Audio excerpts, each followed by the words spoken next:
प्रिय भक्तगण, आज हम आपको एक कथा का श्रवण करा रहे हैं जो सुनने मात्र से ही आपके जीवन में सुख शांति और धन की बरसात होगी। तो चलिए कथा को आरंभ करते हैं। माता पार्वती भगवान शिव से कहती हैं, प्रभु मैंने देखा है कि पृथ्वी लोक में कुछ स्त्रियां और पुरुष अपने साथी के साथ प्यार और समर्पण से जीवन गुजारती हैं, मगर आप यह कहानी सुने रहे हैं तो पूरा सुने।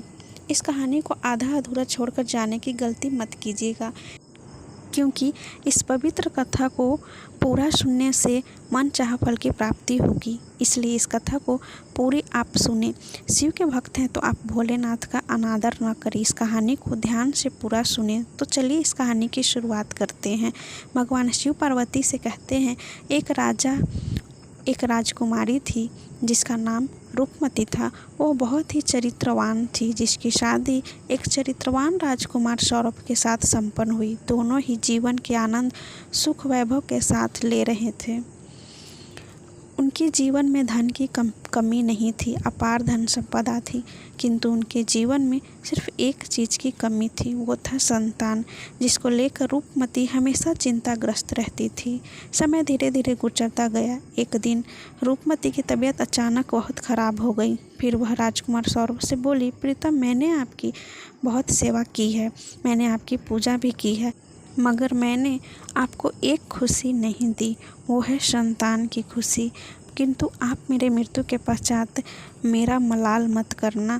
मुझे आभास हो रहा है कि जीवन के कुछ पल में मैं समाप्त होंगी, आप मलाल मत करना। रूपमती ऐसा कहते ही उसकी मृत्यु हो गई। अगले जन्म में भी रूपमती और राजकुमार सौरभ पति पत्नी के रूप में मिले। उनको एक संतान भी हुआ। वो काफ़ी अच्छे से अपनी जीवन गुजार रहे थे। इस कहानी से दोस्तों यह सीख मिलता है कि पति पत्नी में का रिश्ता जो होता है वो अत्यंत अटूट होता है, जन्म जन्मांतर का होता है।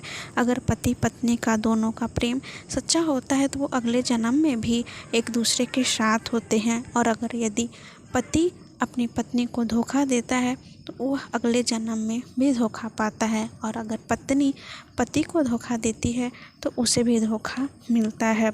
इसीलिए कहते हैं कि जो भाग्य में होता है वही होता है, जो भाग्य में लिखा होता है वही मिलता है, भाग्य से ज़्यादा कुछ नहीं मिलता।